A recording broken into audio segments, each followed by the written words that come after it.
지금 날씨는 참 좋은데 우리나라를 둘러싼 환경은 그리 녹록지가 않습니다. 북미 간 험악한 설전이 이어지고 북한은 그럼에도 불구하고 아랑곳하지 않고 미사일을 계속 쏘아 올리고 있고, 또 9월 9일 인민군 창건일 그때가 되면 또 핵실험 증후군이 지금 증후가 이제 보이고 있는 가운데 있습니다. 국제 외교에서 한국 외교력은 지금 시험대에 있습니다. 그야말로 코리안 패싱이 현실화되고 있습니다. 한국은 도외시 한 채 북미, 중국, 미국, 한국은 그냥 내버려 두고 자기네끼리 다 하는 그런 일들이 일어나고 있습니다. 이런 가운데 안보 위기감이 증폭되고 있지만은 우리 국민들 모습을 보면은요, 참 평안하다. 예수님으로 말미암아 평안이면 좋겠는데 그런 것은 아랑곳하지 않고 그저 계란 파동, 그래서 생리대 파동 이런 것들에 훨씬 더 신경을 쓰고 있는 것을 봅니다. 이러한 때 오늘 말씀은 우리 국민들과 또 우리 성도들에게 중대한 시사점을 제공하고 있습니다. 성경 역사는 모든 인간 역사를 대변하는 것입니다. 역사는 반복되죠. 여러분 이스라엘을 독일군이 들어와 가지고 600만 명을 학살하지 않았습니까? 그 아우슈비츠 수용소 입구에 보면은 글이 하나 써 있어요. 뭐라고 써 있는지 아십니까? 역사를 기억 못하는 사람은 다시 그 역사를 반복한다. 그렇게 쓰여 있어요. 오늘 말씀이 어려움을 겪는 우리 민족과 또 우리 개인에게도 소망의 말씀이 되시기를 바랍니다. 오늘 말씀은 다윗의 아들 솔로몬이 왕위에 올라가지고 최초의 성전을 건축을 하고, 그리고 온 국민이 모여서 하나님 앞에 대대적인 성전 낙성식을 거행한 장면을 기록하고 있습니다. 오늘 말씀에서 우리가 주목해야 할 것은 두 가지를 함께 나누려고 합니다. 첫 번째로는 바로 이렇게 성전을 지었는데 그 성전의 의미가 무엇인가 하는 것하고요, 또 그 성전에서 드린 솔로몬의 기도입니다. 즉 솔로몬의 성전과 솔로몬의 기도, 이것을 함께 두 개로 나누어서 함께 생각하면서 은혜를 나누고자 합니다. 첫 번째로 이 솔로몬의 성전입니다. 지금 솔로몬 성전이 완성이 됐어요. 몇 년 동안 지었습니까? 7년 동안 지었습니다. 7년에 걸쳐서 이제 성대하게 건축이 완성되었고, 또 성대한 이 성전 봉헌식 과정이 역대하 5장부터 기록되어 있습니다. 이 성전 낙성식은 당시에 장막절 절기와 맞물려서, 장막절 그러면 여러분 뭐예요? 오늘날 추수감사절에 해당하는 거라고 할 수 있죠. 그래서 14일간에 걸쳐서 이 성전 낙성식이 진행되게 됩니다. 그 규모가요, 이때 쓰인 소와 양의 수를 보면은 알 수가 있습니다. 오늘 여기 7장 5절을 보세요. 거기 보면은 당시에 번제와 화목제로 드려진 이 가축의 양이 기록되어 있습니다. 한번 7장 5절 말씀 함께 읽어보시겠습니다. 솔로몬 왕이 드린 제물이 소가 22,000마리요 양이 12만 마리라. 이와 같이 왕과 모든 백성이 하나님의 전에 낙성식을 행하니라. 엄청난 양이죠. 그 중에 일부는 번제로 태워서 하나님께 드렸지만은 나머지는 화목제입니다. 여러분, 화목제는 기름만 하나님께 드리고 나머지 고기는 어떻게 해요? 헌제자와 이제 백성들이 함께 나누어서 먹는 축제입니다. 이런 대대적인 이 축제의 제사를 드렸다고 하는 거예요. 아마 이스라엘 백성들이 전국에서 모여들었을 테니까 전국에서 모인 사람들이 14일간 먹고 마시려고 하면 아마 이 정도의 양이 필요했지 않았을까 생각을 해봅니다만 그 규모가 대단하죠. 이러한 성전 낙성식은 이스라엘 민족에게는 큰 영광이었습니다. 뿐만 아니라 자부심이기도 했습니다. 하나님이 이제는 이동식 그 천막에 있는 것이 아니라 하나님이 이제는 오셔서 예루살렘 가운데 거하신다고 하는 이 성전 낙성식을 통해서 하나님을 그들 가운데 임마누엘로 모시고자 하는 그들의 소망이 이루어진 것이기 때문입니다. 뿐만 아니라 늘 외침을 받아왔던 이 이스라엘 민족에게는 큰 하나님의 위로이기도 했습니다. 그 이전에는요, 초라한 이 다윗의 장막에 법궤가 모셔져 있지 않았습니까? 임시 장막에 모셔져 있었습니다. 그러다가 이제 성전을 건축해서 봉헌하고 법궤까지 모시게 되었으니 이 얼마나 특별한 의식이었겠습니까? 그런데 이 성전 낙성식은 사람들 편에서뿐만 아니라 하나님 편에서도 특별했어요. 하나님 편에서 특별했다고 하는 것을 우리가 어떻게 알 수 있느냐? 오늘 본문 앞부분을 보시면은 솔로몬이 제단에 제물을 놓고 기도할 때 하나님께서 하늘에서 불을 내려가지고 제물을 태워서 번제를 받으셨다는 기록이 나옵니다. 제사장이 불을 지펴서 제물을 태워드리기도 전에 하나님이 제물을 먼저 받으신 거예요. 그러니까 이것은 솔로몬 성전에 대한 하나님의 특별한 관심, 하나님의 특별한 수납, 이것을 의미한다고 말할 수 있습니다. 하나님은 공개적으로 내가 이 성전을 특별하게 여긴다라고 하는 것을 밝혀주신 것입니다. 아마도 이 일로 말미암아 이 성전 낙성식의 축제는 더욱더 절정에 다다르게 됐을 것입니다. 하나님을 향한 경외심과 하나님이 과연 살아계시구나 하는 그런 영적인 감흥에 취해서 또 흥분과 감격이 이제 절정에 달했을 것입니다. 더 놀라운 것은요, 오늘 7장 1절에서 3절까지 보시면은 여호와의 영광이 성전에 가득했다고 말씀하고 있습니다. 여러분, 우리는 평생 예수 믿어도 여호와의 영광이 정말 우리한테 가득한 그런 경험들이 별로 없죠. 그런 영광의 한 줄기 빛도 우리가 잘 받지 못하는 경우들이 많습니다. 그런데 당시에 그 신비한 하나님의 영광이 성전을 가득 채웠다고 말씀하고 있습니다. 하나님의 영광이 어떤 형태로 성전을 가득 채웠는지는 우리는 알 수가 없습니다. 그러나 하나님의 영광을 본 사람들의 성경 기록을 보면 하나같이 보석같이 찬란한 광채로 밖에는 표현할 수 없는, 눈이 부셔서 눈을 뜰 수조차 없을 만큼 그런 찬란한 그런 영광의 빛을 목격했다고 말씀하고 있습니다. 분명한 것은 세상에서 볼 수 없는 그 어떤 LED 아름다운 그 조명이라 할지라도 감히 비교할 수 없는 그런 찬란한 영광의 빛이 있었다고 하는 것은 분명합니다. 근데 그뿐만이 아니에요. 지금 하나님의 영광을 보고 백성들은 지금 어떻게 합니까? 다 바닥에 엎드려가지고, 옛날 개혁성경에 보면 박석간 땅에 엎드렸다고 그러는데 그 돌로 깐 그 대리석 바닥에 다 엎드려서 하나님을, 이 박석이라고 하는 것이 대리석처럼 잘 다듬은 게 아니거든요. 그야말로 대충 거칠게 다듬은 것입니다. 거기에 다 무릎을 꿇고 엎드려가지고 하나님을 경배했다고 말씀하고 있습니다. 그러면서 뭐라고 말합니까? 우리 3절 말씀 함께 읽어보시겠습니다. 7장 3절. 이스라엘 모든 자손은 불이 내리는 것과 여호와의 영광이 성전 위에 있는 것을 보고 돌을 깐 땅에 엎드려 경배하며 여호와께 감사하여 이르되 선하시도다, 그의 인자하심이 영원하도다 하니라. 그의 인자하심이 영원하도다. 여러분, 이 말이 지금 백성들이 우리가 하나님을 찬양할 때 이렇게 경배합시다, 이렇게 찬양합시다, 이렇게 미리 입을 맞추고 리허설을 한 게 아니에요. 그냥 저절로 터져나온 거예요. 하나님의 영광을 목도하자마자 하나님이 과연 선하시구나, 하나님이 정말 대단하신 분이구나, 그 인자하심이 영원하신 분이시구나 하는 거를 저절로 하나님 앞에 엎드려졌다는 거예요. 그리고 그 선하심과 인자하심이 저절로 느껴지고 저절로 깨닫게 되어서 자기도 모르게 이러한 표현이, 감탄이 터져나왔던 것입니다. 여러분, 이사야 6장에 보면은 이사야가 하나님의 영광을 보게 되는 장면을 기록하고 있잖아요. 우시야 왕이 죽던 해에 내가 보니, 그 하나님의 성전에서 하나님의 영광을 보게 됩니다. 그저 세상의 왕의 모습처럼 생각했던 그 하나님이 아니라 그 옷자락이 성전에 가득한 그 하나님의 엄청난 영광과 이 광휘를 보면서 그가 깨달은 것이 무엇입니까? 또 천사들이 두 날개로는 얼굴을 가리고, 왜 얼굴을 가립니까? 감히 하나님의 영광을 볼 수가 없어서 두 날개로는 날고 또 두 날개로는 손뼉을 치면서 창화에 이르되 거룩하다 거룩하다 거룩하다 거룩하다 거룩하다 거룩 거룩 거룩 찬양할 때 이사야가 갑자기 자신의 죄성을 느낀 거예요. 그래가지고 화로다 나여 망하게 되었다. 나는 입술이 부정한 사람들 중에 거하면서 하나님 앞에 이제 부정한 입술을 가졌다라고 하나님 앞에 고백을 하게 됩니다. 마치 그와 같이 오늘 이 성전 낙성식에 하나님의 영광이 임하고 하나님이 먼저 불을 내려서 그 불을, 사람이 불을 지피기도 전에 먼저 태워가시는 모습을 보면서 그들이 하나님의 영광의 이 광채에 휩싸이게 됐다는 것입니다. 그 찬양과 찬사가 저절로 흘러나오는 것이지, 터져나오는 것이지, 어떤 의무적인, 로만 캐토릭에서 말하는 예배 드릴 때 그런 반복적으로 하는 그런 기도가 아니에요. 우리가 어떤 사람을 만날 때 어느 정도는 그 사람의 인격과 성품을 우리가 느껴지게 되잖아요. 느낌이라고 하는 것이 있습니다. 오늘 본문에서 이스라엘 국민들이 목격하고 느꼈던 그 하나님은 어떤 하나님입니까?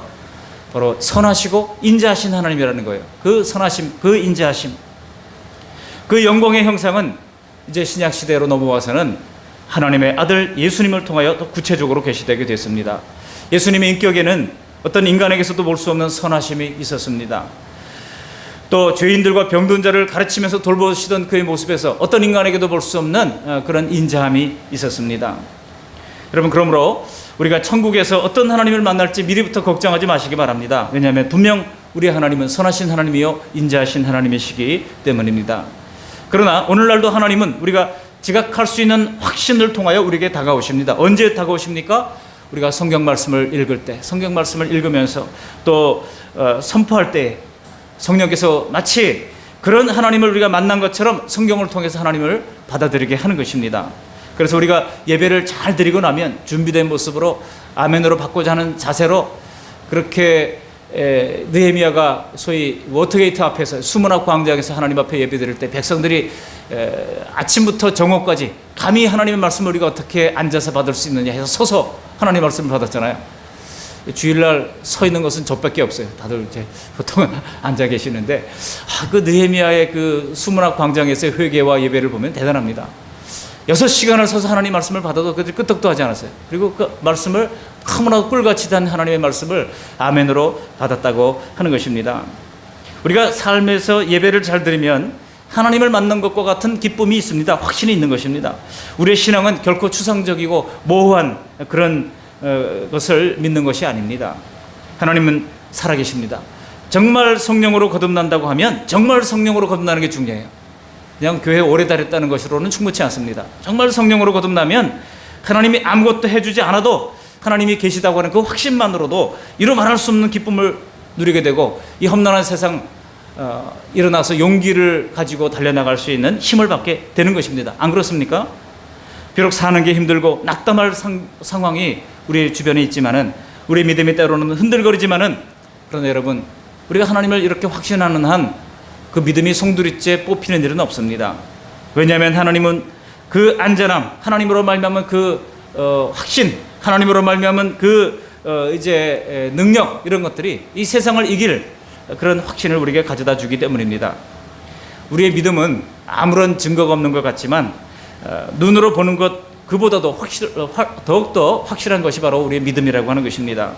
그래서 이 눈에 아무 증거 아니 보여도 믿음만을 가지고서 늘 걸으며 찬양하잖아요. 믿음만을 가지고서 늘 걸으며 믿음으로 보게 되는 겁니다.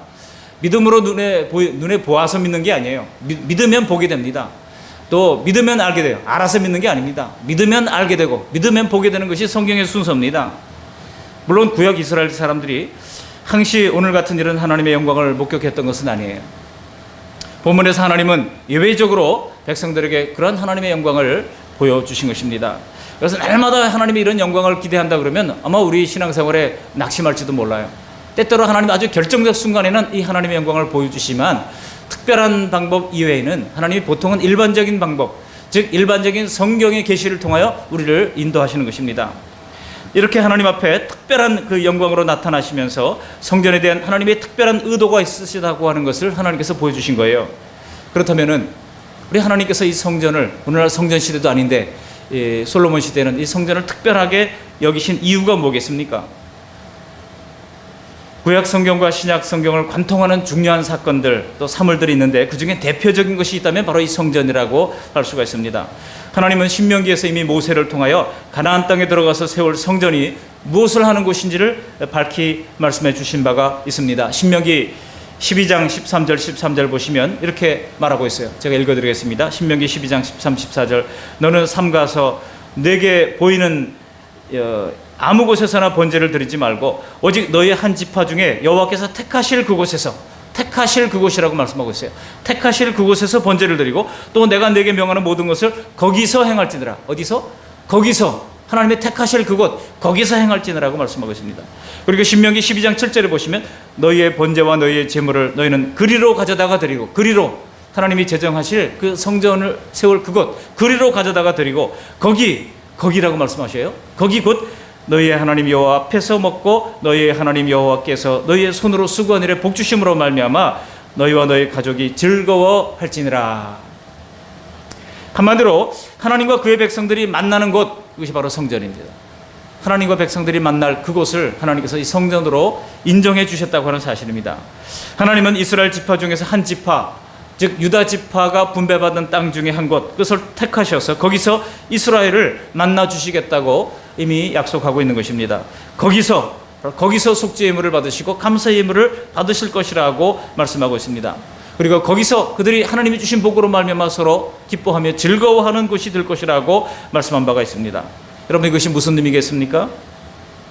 성전에서 하나님과 인간 상호 간의 화목이 이루어진다는 거예요. 하나님과의 화목이 이루어지고 서로 간의 관계의 화목이 일어난다는 것입니다. 그래서 그 장소로 이스라엘 전체 가운데서 하나님이 딱 한 군데를 정하셨다는 거예요. 그것이 바로 오늘 성전 낙성식을 드리는 유다 지파가 분배받는 땅 가운데 예루살렘이라고 하는 곳입니다. 이것은 이전 역사 속에서 아주 의미심장한 그런 기록이 있었던 장소입니다. 역사적인 장소예요. 여러분 역대하 3장 1절 한번 읽어보실까요? 역대하 3장 1절 658장 8페이지 3장 1절을 한번 읽어보도록 하겠습니다. 3장 1절 시작.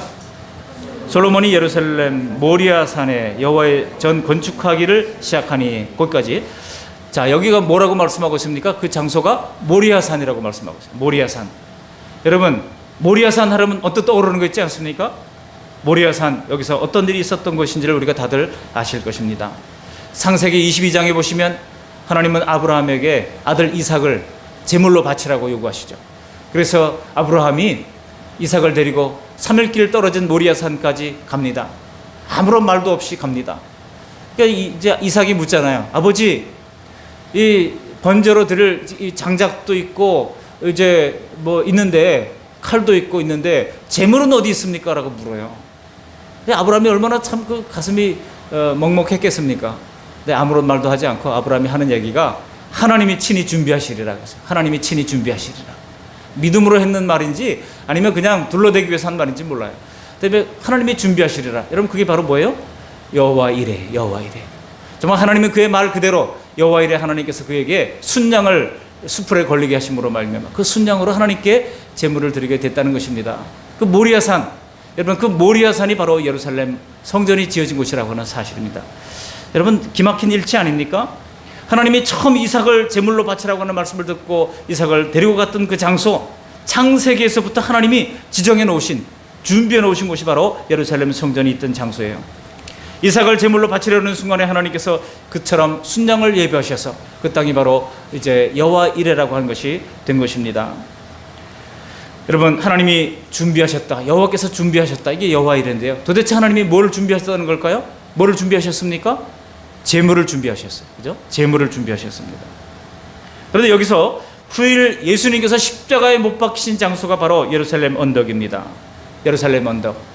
예수님이 바로 친히 제물로 자신을 드리신 것입니다. 하나님께서 오늘 왜 내 눈과 내 마음이 항상 여기에 있을 것이며 이곳에서 하는 기도에 내가 눈을 들고 귀를 기울이겠다고 하시는지 아시겠습니까? 바로 이 성전은 모든 민족의 죄를 사해 주시고 그 안에서 하나님과 사람을 화목하게 해 주실 예수님의 사역을 상징하고 있는 것입니다. 여러분 생각해 보세요. 이 이스라엘 전체 나라 가운데 성전이 한 곳밖에 없어요. 그리고 1년에 3차 이스라엘 20세 이상 된 남자들은 다 그 예루살렘 성전으로 오라고 하나님 말씀하셨어요. 그러니 이 3대 절기가 있는 날이면은 당시에 100만 명이 막 모여가지고 예루살렘에서 북적댔다는 겁니다. 그 성전 제사를 드리기 위해서 말이죠. 얼마나 제사 드리기가 불편하겠습니까? 그 불편함을 감수하고 하나님께서는 오직 하나님께 예배드릴 그 중요한 장소, 그것은 예루살렘 성전밖에 없다고 못 박아 놓은 거예요. 왜 그렇습니까? 그래서 앞으로 장차 속죄의 제사를 드릴 유일한 대속자는 오직 예수 그리스도밖에 없다고 하는 사실을 알게 하기 위함입니다. 예수님께서도 우리 자기 자신을 성전이라고 부르신 바가 있습니다. 그래서 헤롯이 증축한 두 번째 성전 앞에서 유대인들이 질문할 때 예수님이 뭐라고 말씀하십니까? 요한복음 2장 19절에 보시면 너희가 이 성전을 헐라 내가 사흘 만에 다시 일으키리라. 그리고 나서 뭐라고 말씀하여? 이 말씀은 성전된 자기 육체를 가리킴이라 라고 요한이 기록하고 있어요. 성전된 자기 육체, 즉 성전을 헐라 사흘 만에 일으키겠다, 그 말씀은 자신이 죽어서 사흘 만에 다시 살아나실 것을 말씀하고 있는 것입니다.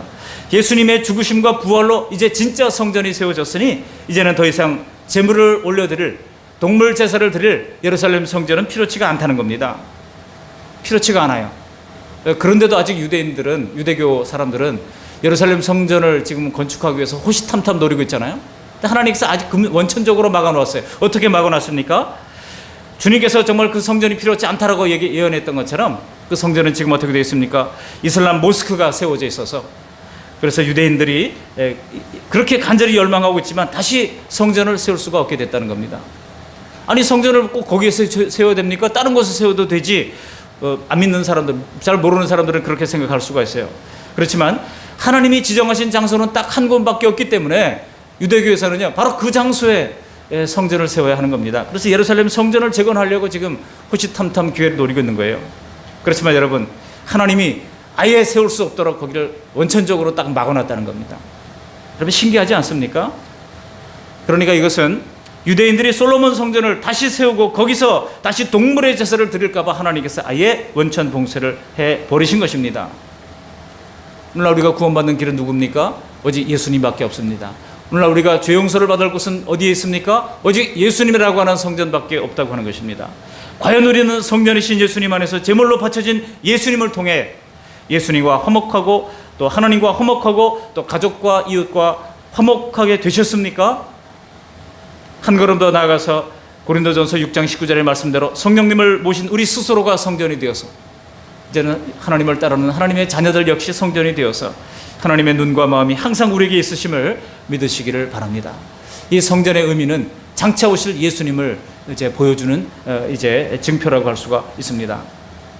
두 번째로 오늘 본문에 나오는 대부분의 내용을 차지하고 있는 것이 뭡니까? 솔로몬의 기도예요. 이 솔로몬의 기도. 솔로몬의 성전의 의미를 말씀드렸고, 두 번째로는 이 솔로몬의 기도에 대한 것을 함께 살펴보고자 합니다. 솔로몬은 이제 성전 건축을 끝내고 아주 의미심장한 기도를 합니다. 오늘 하나님께서 하신 말씀은 솔로몬의 한 기도에 대한 응답으로 나타납니다.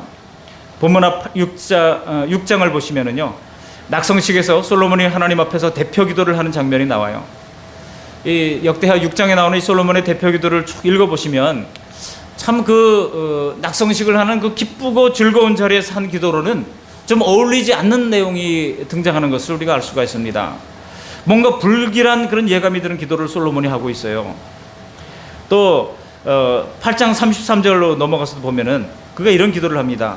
이 백성들이 범죄하여 적국의 패배에 쫄딱 망하거나 포로로 잡혀가거나 전염병이 들거나 기근이 들거나 할 때 이 성전으로 돌아와 회개하고 빌면 죄를 용서해달라. 그런 기도를 하나님 앞에 드리는 것을 볼 수가 있습니다. 아니, 지금 좋은 날이잖아요. 지금 양을 12만 마리나 잡고 지금 축제를 벌이는 날이잖아요. 근데 드리는 기도가 좋은 날 낙관적이고 희망적인 기도를 한 게 아니라 분위기를 깨는, 찬물을 끼얹는 그런 기도를 한 것입니다. 그러면서 솔로몬이 덧붙인 말이 있습니다. 여기 6장 36절 보면 이렇게 이야기하고 있어요. 6장 36절 보면 뭐라고 말씀하고 있습니까? 주께 범죄하지 아니하는 사람이 없사오니, 주께 범죄하지 아니하는 사람이 없사오니, 즉 아무도 하나님께 범죄하지 않을 사람이 없을 정도로 인간이 악하다고 하는 것을 염두에 두고 그것을 하나님도 아시지 않냐는 거예요. 주께 범죄하지 아니하는 사람이 없사오니라고 하는 것은 주님도 지금 그거 아시지 않습니까? 라고 하는 그런 내용입니다. 그러니 주의 백성이 돌아와 회개하면 용서해 주십시오. 그 얘기를 지금 하고 있는 것입니다. 솔로몬은 그의 어린 시절에 다윗 왕조의 수많은 이복 왕자들의 암투 속에서 자라났습니다. 그래서 왕자들이 반역하고 서로 죽고 죽이는 가운데 목숨을 부지하고자 그가 얼마나 불면의 나날을 지새웠겠습니까? 또 그 역시 왕권을 잡기까지 살얼음판 같은 그런 궁중 생활을 겪어야 했습니다. 그리고 그 자신도 왕위에 오른 후에 어떻게 했습니까? 자신의 왕위를 견고히 하고자, 중앙집권적인 왕위를 견고히 하고자 자신의 탄탄한 왕권을 위하여 또 국가의 안정을 위하여 수많은 위험 요소들을 제거할 수밖에 없었어요. 그래서 이복 형제들을 제거하고 또 아버지 다윗에게 좀 걸림돌과 같았던 요압 장군을 제거하고 그런 그 수많은 피를 흘렸던 사람이 바로 솔로몬입니다. 그래서 솔로몬은요, 인간의 본질적인 죄성과 인간의 본질적인 약함을 잘 아는 사람이었던 것입니다. 그래서 잠언과 전도서 같은 그런 인생론을 쓸 수가 있었던 거예요. 여러분, 강성부국의 태평성대가 왔습니다. 또 온 국민이 모여서 지금 아름다운 성전까지 하나님께 지어 바쳤지만 범죄할 수밖에 없는 인간의 본성을 이 솔로몬이 훤히 알다 보니까 이런 기도가 나올 수밖에 없었다는 겁니다. 여러분, 우리도 가장 행복한 순간, 모든 것이 다 잘 되고 열리고 또 은행마다 적금 붙는 통장이 다 꽉꽉 차고, 어떤 집은 그러더라고요. 적금 통장이 꽉꽉 차가지고 은행에서 이제 만기가 됐으니 찾아가시오 해도 찾아갈 필요가 없는 거예요. 계속 어떤 횟집을 보니까 그러더라고요. 찾아가라고 계속 연락이 온다는 거예요. 이것도 저것도 다 꽉꽉 찼으니까 찾아가라고. 자녀들도 잘 되고. 여러분, 그럴 때 우리가 느끼는 느낌이 있습니다. 갑자기 언뜻 불길한 느낌을 느낄 때가 있지 않습니까? 솔로몬은 아버지 다윗에게서도 허락되지 않았던 위대한 성전 건축을 마친 그 순간에 그가 그런 생각을 하게 된 겁니다. 인간이 죄성을 가진 사람들인데, 인간이 악한 존재들인데, 앞으로 우리가 죄를 지을 때 하나님 앞에 이 성전에 나와서 고백하고 기도하면 하나님이 들어주시도록 기도해야 되겠다. 바로 그 기도를, 솔직한 기도를 하나님 앞에 지금 드린 것입니다. 어쩌면 장래 자신의 실패를 예견했을지도 몰라요. 여러분, 솔로몬 노년에 어떻게 됐습니까? 솔로몬 노년은 화려했지만 그 노년은 불행했습니다. 왜 그렇습니까? 하나님을 배신하고 정력 결혼한 각 나라 이제 공주들이 또 우상을 버젓이 갖고 왔지 않았습니까? 그 아내들이 말이죠, 수많은 이방 아내들이 가져온 그 우상을 솔로몬도 마지못해 가지고 그 우상을 위해 가지고 산당을 지어주고 자기도 거기에 가가지고 함께 이제 절하는 그런 일들을 범하고 말았다는 거예요. 결국 우상 숭배로 말미암아 왕이 우상 숭배를 하니까 백성들이 왕도 하는데 뭐 나도 하지, 이렇게 된 거예요. 대통령도 거짓말하는데 나도 하지. 이렇게 백성들한테 영향력이 파급 효과가 엄청나게 큰 겁니다. 그러니까 왕이 우상 숭배를 하는 거 보니까 이스라엘 전체가 우상 숭배로 빠지고 말았다는 거예요. 그 결과 어떻게 됐습니까? 하나님께서는 나라를 두 동강으로 내버렸어요. 그래가지고 남왕국과 북왕국이 갈라지는 그런 그 비극을 체험하게 됐습니다. 지도자가 얼마나 중요한지 모릅니다. 지도자가 잘못되면 나라가 다 말아먹는 거예요. 교회도 지도자가 잘못되면 교회 말아먹는 것은 한순간입니다. 동성애 옹호하는 대통령이 나오면 이 가정과 윤리와 미풍양속 다 말아먹습니다. 여러분, 동성애 다음에 뭐가 온지 아십니까? 동성애 다음에는요, 일부 다쳐 나오고요, 그 다음에는요 근친상간 나오고요, 그 다음에는요 수간 나오고요, 다 나옵니다. 인간이 할 수 있는 모든, 상상할 수 있는 죄악들이 다 등장하는 거예요. 제멋대로 소견에 오른 대로 죄성이 이끄는 대로 살다 보면 남는 것이 무엇입니까? 하나님의 엄중한 심판밖에는 남는 것이 없다는 거예요. 결국 솔로몬은요, 오늘 본문 18절에 하나님이 그의 헌신을 기뻐하시면서 제시한 언약을 스스로 파괴하고 말게 되지 않았습니까? 여러분, 18절에 보시면 다윗 언약을 하나님께서 솔로몬에게도 주고 있어요. 다윗에게 내가 이런 언약을 했다, 그러면서 다윗의 왕위가 영원히 견고하게 될 것을 하나님께서 말씀하신 것입니다. 그렇지만 솔로몬이 이 절정의 자리에 오른 인간에게 내려갈 일만 남는다고 하는 것을 솔로몬은 알았고, 그 역시 자신의 입의 말대로 그 길로 가고 말았던 것입니다. 인간이 부족함 없이 절정에 오르면 그 다음에는요, 죄짓고 추락할 일밖에 없다는 거예요. 그래서 여러분, 남자들이 성공하고 나면은 뻔하잖아요. 그 다음에 남자들이 권력과 부를 거머쥐면 그 다음 내리막길입니다. 뻔합니다. 건강하고 돈 있으면 남자들이 뭐예요? 돈 있고 시간 있는 게 문제예요. 돈 없고 시간 있으면 그냥 뭐 별로 죄질 것도 없어요. 돈 있고 시간 있으면 그 다음에 뭐 합니까? 그 다음에 바람 피우고 못된 짓 다 하는 겁니다. 가정을 벌이게 됩니다. 그런 일들이 비일비재하게 일어나요. 50대, 여기 60대 초반, 아주 뭐 저도 50대 후반입니다만, 여기 해당되는 사람이 장로님하고 저밖에 없네. 우리 임병우 집사님. 돈 있고 시간 있을 때 조심해야 됩니다. 은퇴하고 연금 따박따박 나오고 이럴 때 조심해야 되는 거예요. 굉장히 위험한 겁니다. 그럴 때 어떻게 됩니까? 그 시간을 하나님 앞에 헌신하고 봉사하세요. 그러면 하나님께서 나머지 알아서 다 채워주시는 은혜를 체험하게 되는 겁니다. 여자들은 어떻습니까? 남편 잘 나가고 남편 돈 잘 벌고 그러면은 허영심만 키웁니다. 그래서 자꾸 비싼 것들을 목에 걸고 손에 걸고 하는 거예요. 그러다가 만나서 하는 얘기가 어디 가서 맛있고 어디 가서 살 빼고 보톡스를 어떻고 자식 자랑하다가 집에 들어와서는요, 남의 집 자식은 저렇더라 하면서 괜히 억울한 자식만 잡는 그런 일들이 일어나게 되는 겁니다. 우리가 가장 만족하고 풍요로운 순간이 있을 때도 우리는 솔로몬의 기도를 기억해야 할 줄로 믿습니다. 또 반대로 그렇기 때문에 아직 우리의 삶에 만족할 만한 결실들이 없다 해도 낭망할 필요가 없다는 것입니다. 저희 처갓집에 지금은 이제 이사를 가서 없습니다만, 저 옛날에 그 좀 넓은 집에 있었을 때는 거기에 모가나무가 있었어요. 그 모가나무가 있었는데 추석 때 가면은 이제 잎이 다 떨어져요. 잎이 있었을 때는 거기 열매가 있는지 없는지 좀 몰랐는데요, 잎이 다 떨어지고 나면은 그 열매가 주렁주렁 매달려 있어요. 그러면 이제 그거를 따가지고 바구니에 담아서 이제 집안의 피아노 위에 이렇게 두면은 얼마나 은은한 냄새가 방 전체에 가득 이제 나는지 몰라요. 여러분, 가지가지 많은 그 모가 열매를 보면서 제가 느꼈던 것이 있습니다. 가을의 풍요를 느끼기도 했지만은, 이파리가 떨어지는구나. 나무가 열매가 주렁주렁 열린다고 하는 것은 한마디로 말하면 나무로서는 지금 한 생애를 마감하는 그런 겨울이 더 가까웠다는 뜻이구나, 그런 생각을 한 적이 있습니다. 여러분, 인생도 마찬가지 아니겠습니까? 우리의 삶에 기다리는 만족스러운 열매가 없다면 아직도 더위와 싸우고 병충해와 싸우고 또 아직도 더 살아서 할 일이 있다고 하는 뜻입니다. 그러니 지금 열매가 없다고 해서 너무 실망할 필요가 없다는 것입니다. 때가 되면 하나님께서 좋은 열매를 맺혀 주실 것이고 아직 우리에게 최절정의 순간은 아니라고 하는 뜻입니다. 그러나 우리는 당장 일이 잘 되든 잘못되든 현재 최선을 다해서 살아가면 돼요. 현재 최선을 다해서 순간을 즐기면서, 그걸 여러분 라틴어로 까르페 디엠이라고 그러잖아요. 까르페 디엠. 지금 이 순간을 즐기라, 그런 뜻입니다. 지금 이 순간 최선을 다하고 순간을 감사하게 여기며 지금 내가 살아가는 이 순간순간을 기쁨으로 여러분 받아들이시기를 바랍니다. 우리가 하나님만 잘 섬기면 우리가 걱정하지 않아도 하나님께서 예비한 하늘의 복을 다 내려주시는 것입니다. 하나님의 계명을 따르면 하나님의 약속대로 풍성케 하신다는 그 약속을 정말 하나님의 순리대로라도 하나님께서 우리의 인생을 잘되게 만들어 주실 것입니다. 여러분, 그게 영생이고 그게 천국 아니겠습니까? 여러분, 성경 말씀대로 정직하게 기업하면 손해보고 망할 것 같습니까? 아닙니다. 인간관계의 생명이 정직이지 않습니까? 절대 망하지 않습니다. 예수님 말씀대로 따르면 당장 모든 것을 잃는 것 같을지라도 내세에 대한 보장뿐만 아니라 이생에서의 보장도 주님께서 약속해 주신 거예요. 그래서 내가 온 것은 양으로 생명을 얻게 할 뿐만 아니라 풍성히 얻게 하려는 것이라, 이 주님의 그 abundant grace, 이 주님의 풍성한 은혜를 우리에게 약속해 주시고 있는 것입니다. 문제는 그렇게 먹고 살만하면 사람들이 앞을 다투어 하나님을 떠난다는 데 문제가 있습니다. 먹고 살만하면 그 다음에 하나님을 떠나요. 그리고 예수님의 교훈을 버려서 문제가 되는 것입니다. 그래서 세상으로 계속 흘려보내라고 하는 그 하나님의 복이 개인 안에서 고여서 썩게 마련입니다. 그러면 우리는 결국 세상은 여전히 어둠과 고통 속에 있을 수밖에 없다는 것입니다.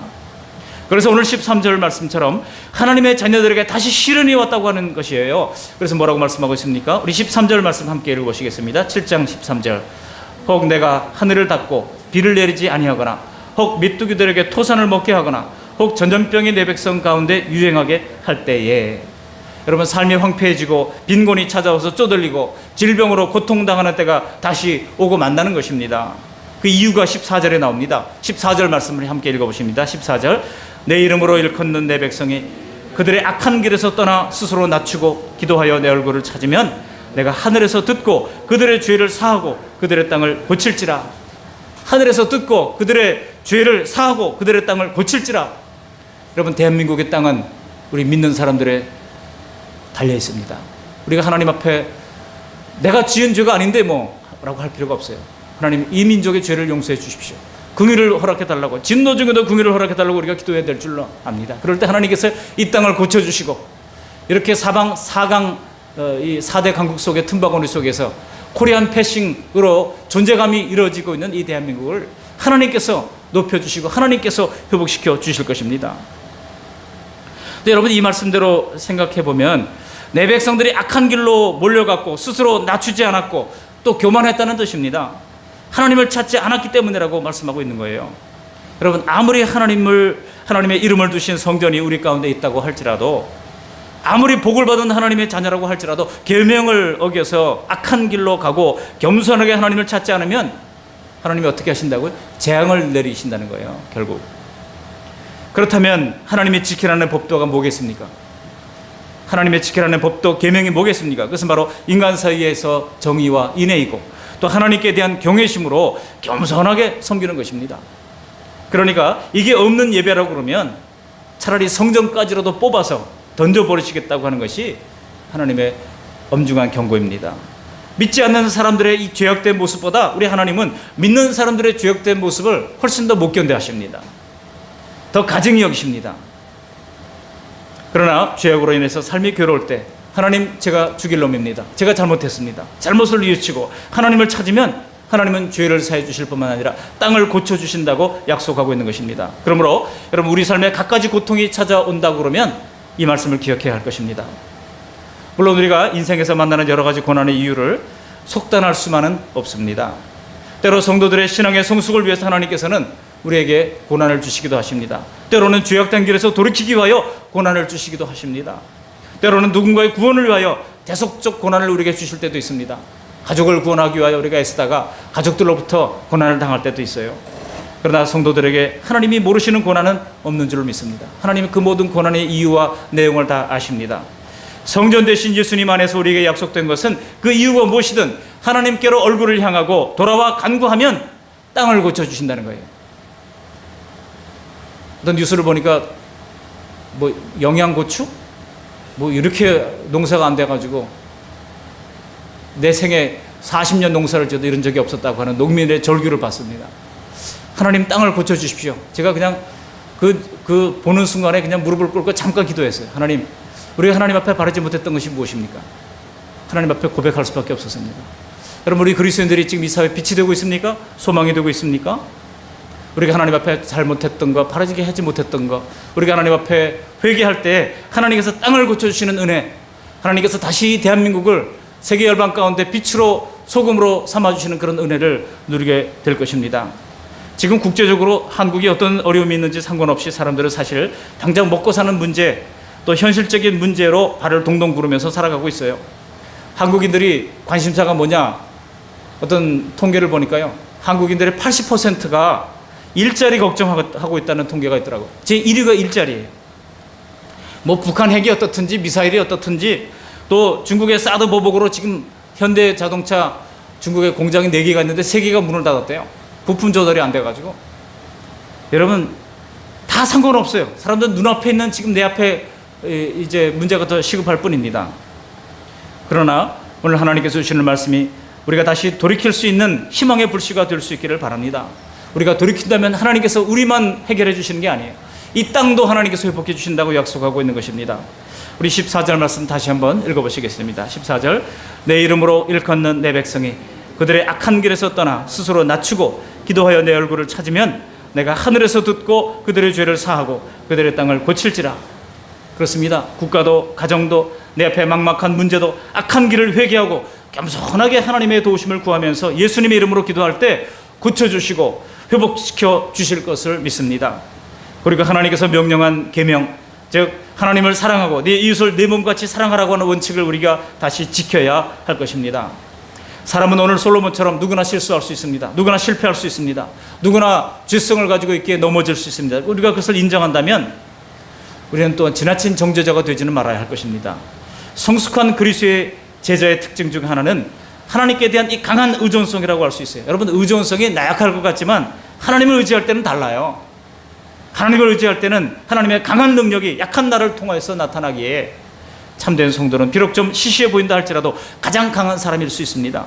세상을 변화시킬 수 있는 능력이 바로 세상에 있는 것이 아니라, 세상에 어떤 돈 있는 사람에 있는 것이 아니라 바로 기도하는 성도들에게 있다는 것입니다.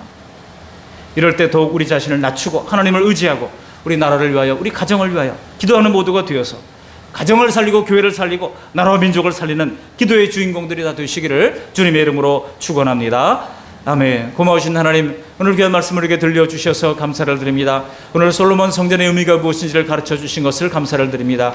유일한 이 솔로몬 성전은 유일한 구속자가 되시는 예수님을 우리에게 보여주는 증표였습니다.